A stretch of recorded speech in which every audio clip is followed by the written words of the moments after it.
Salam kemanusiaan. Assalamualaikum warahmatullahi wabarakatuh. Saya Nur Syakira Siregar dengan NIM 0302333147.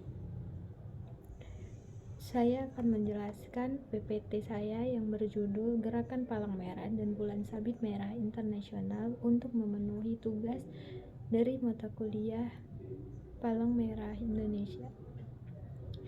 Di sini saya akan menjelaskan pengertian Palang Merah Internasional.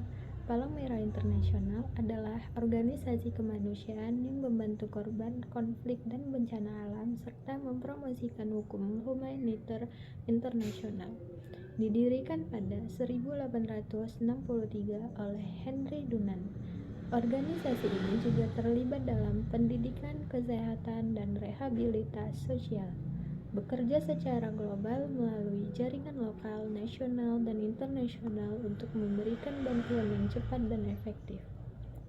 Komite Internasional untuk Pertolongan Bagi yang Terluka dan Perhimpunan Nasional atau dalam kurung ICRC.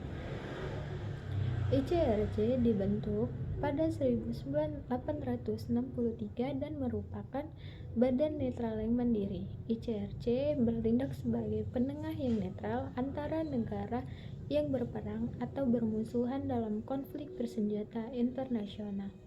ICRC juga menjamin bahwa korban kekerasan baik penduduk sipil maupun militer menerima perlindungan dan pertolongan. ICRC juga mempersatukan keluarga uang terpisah akibat perang.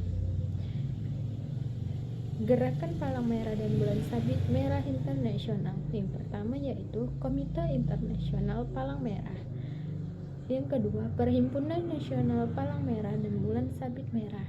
Yang ketiga, Federasi Internasional dan Bulan Sabit Merah. Prinsip dasar Palang Merah dan Bulan Sabit Merah. Yang pertama ada prinsip organis yaitu kesukarelaan. Proposal yang sangat tidak mementingkan diri sendiri dari seseorang yang melaksanakan suatu tugas khusus untuk orang lain. Yang kedua, kesatuan berhubungan dengan struktur institusi dan dari perhimpunan nasional. Yang ketiga, kesemestaan menuntut tanggung jawab secara kolektif di pihak gerakan. Dan selanjutnya ada prinsip substantif. Yang pertama, kemanusiaan menyatakan bahwa tidak boleh satupun pelayan yang menguntungkan seseorang yang menderita dimanapun mereka berasa ditiadakan. Yang kedua, kesamaan. Gerakan ini tidak membuat perbedaan atas dasar kebangsaan, kesukuan, agama, atau pandangan politik. Prioritas pemberian bantuan harus berdasarkan tingkat kedaruratan. Fungsi lambang gerakan Palang Merah dan Bulan Sabit Internasional. Yang pertama, identifikasi dan perlindungan. Lambang ini digunakan untuk mengidentifikasi personel dan fasilitas yang memberikan bantuan kemanusiaan serta untuk melindungi mereka dalam situasi konflik. Yang kedua, simbol kemanusiaan melambangkan netralitas, ketidakberpihakan, dan keinginan untuk memberikan bantuan tanpa diskriminasi. Yang ketiga, meningkatkan kesadaran. Sebagai simbol global, lambang ini membantu meningkatkan kesadaran masyarakat tentang isu-isu kemanusiaan dan mendorong dukungan untuk kegiatan kemanusiaan.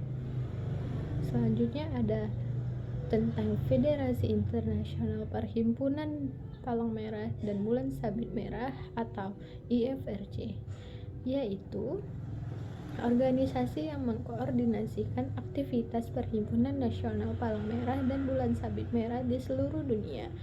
Didirikan pada tahun 1919 yang bertujuan untuk mempromosikan kerjasama antar organisasi tersebut, menyediakan dukungan dalam krisis, serta meningkatkan kapasitas dan kesiapan dalam menghadapi bencana. Fungsi utama IFRC yaitu koordinasi, mengkoordinasikan upaya bantuan kemanusiaan di tingkat internasional. Yang kedua, pengembangan kapasitas, memberikan pelatihan dan sumber daya untuk memperkuat kemampuan dan perhimpunan nasional. Yang ketiga, advokasi, mempromosikan hak asasi manusia dan hukum humaniter internasional. Yang keempat, respon darurat. Mengorganisir bantuan dalam situasi darurat dan bencana. Sekian penjelasan saya terkait bulan sabit merah dan palang merah internasional. Assalamualaikum warahmatullahi wabarakatuh.